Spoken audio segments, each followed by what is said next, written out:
ایران کے بادشاہ نے اپنے بیٹے کو پڑھانے کے لیے ایک استاد صاحب کا بندوبست کیا۔ استاد صاحب کو کہا کہ میرے بچے کو دین پڑھائیے، میں یہ چاہتا ہوں کہ کل اس نے انعام حکومت کو سنبھالنا ہے تو یہ دین سے آگاہ ہو جائے اور اس کو خود سکھائیں اور پڑھائیں۔ ایک نیک بزرگ بڑے درویش عالی بادشاہ کے بیٹے کو پڑھانے لگے۔ اسباب مکمل ہو گئے، قرآن مجید پڑھایا، احادیث طیبہ کا درس دیا، اصول فقہ سے روشناس کروایا۔ جب بچے نے مکمل تعلیم حاصل کر لی اور آمین ہو گئے، دستار ہو گئی، فارغ ہو گئے، تو پھر ایک دن استاد صاحب نے کہا کہ بیٹے کل تم نے ضرور آنا ہے، کچھ بات کرنی ہے۔ صبح شہزادہ استاد صاحب سے ملنے گیا تو استاد صاحب نے کنڈی لگا لی، ہاتھ میں درہ پکڑ لیا اور مار مار کے پورے وجود کو زخمی کر دیا۔ کوئی غلطی نہیں کی تھی، کوئی بات نہیں تھی، بلا وجہ بچے کو مارا۔ بچہ بادشاہ سلامت کے پاس آیا اور کہا کہ ابا جی سمجھ نہیں آئی لیکن استاد نے بڑا مارا ہے۔ بادشاہ سیانے تھے، سمجھدار تھے، کہنے لگے بیٹا استاد باپ ہوتا ہے، وہ زیادتی نہیں کرتا، کوئی بات ہوگی میں تیرے استاد کو کٹہرے میں نہیں بلاؤں گا۔ بچے نے والد صاحب سے بات کی تو اماں کہنے لگی کہ بیٹا میں تیرے باپ سے کیسے بات کروں،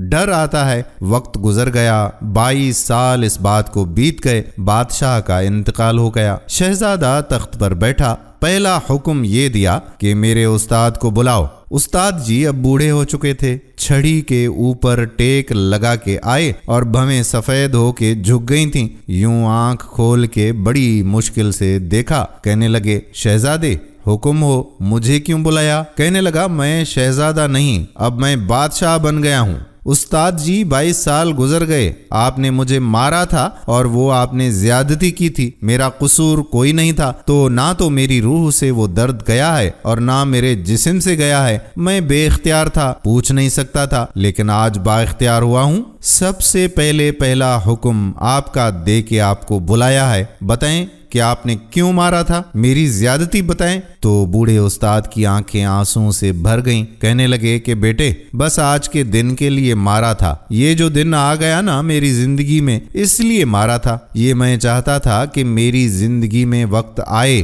آج میری مراد پوری ہو گئی۔ شہزادہ کہنے لگا کہ استاد صاحب کس لیے مارا تھا مجھے بھی تو سمجھائیں۔ آپ فرمانے لگے کہ بیٹے کتنی دیر ہو گئی تجھے مار کھائے ہوئے؟ کہنے لگا کہ 22 سال۔ فرمایا زخم بھولے تو نہیں، درد ختم تو نہیں ہو گیا؟ کیا 1 منٹ کے لیے بھی تمہارے حافظے سے بات محو ہوئی؟ تو کہا استاد جی روز رات کو یاد آتا تھا۔ استاد کہنے لگے کہ تو بے اختیار تھا، پوچھ نہیں سکتا تھا، 22 سال تجھے یاد رہا، مجھے پتا تھا تو ایک دن حکمران بنے گا، میں نے تجھے اس لیے مارا تھا کہ بیٹے یاد رکھنا کسی پہ ظلم نہ کرنا۔ اگر تجھے 22 سال تک یاد رہا ہے تو جس پر تو ظلم کرے گا اسے بھی قیامت تک یاد رہے گا، اور یہ یاد رکھنا تو آج با اختیار ہوا ہے تو نے مجھے بلا لیا ہے، قیامت کے دن غریب با اختیار ہو جائے گا، مظلوم با اختیار ہو جائے گا، رب کریم کی بارگاہ کے اندر ان کا اختیار ہوگا، اللہ کی حکمرانی ہوگی، پھر وہ بلائیں گے۔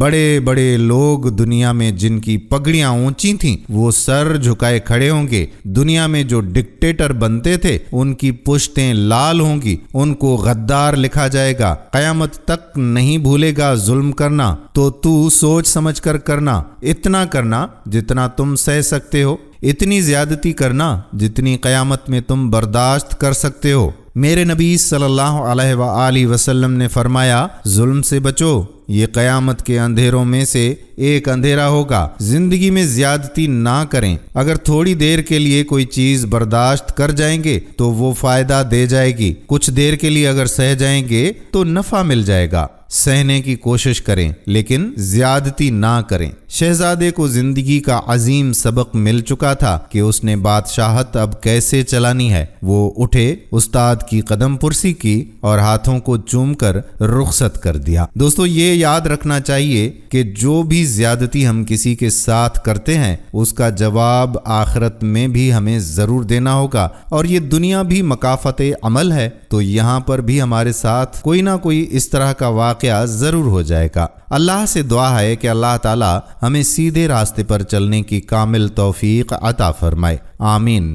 اگر ویڈیو پسند آئی ہو تو اپنے دوستوں کے ساتھ اس ویڈیو کو شیئر ضرور کر دیں۔ اگر آپ نے ہمارے پیج قصہ گاہ کو فالو نہیں کیا تو پیج کو فالو بھی کر دیں تاکہ یہاں پر جو بھی ویڈیو ہم اپلوڈ کرتے ہیں یا تو اس کا نوٹیفیکیشن آپ کو مل جائے گا یا آپ کی ٹائم لائن پر وہ ویڈیو فوراً آ جائے گی اور آپ ہماری ویڈیوز دیکھ سکیں گے۔ آنے والی ویڈیو تک اپنے میزبان قادر بخش کلہوڑو کو اجازت دیجیے۔ اللہ حافظ۔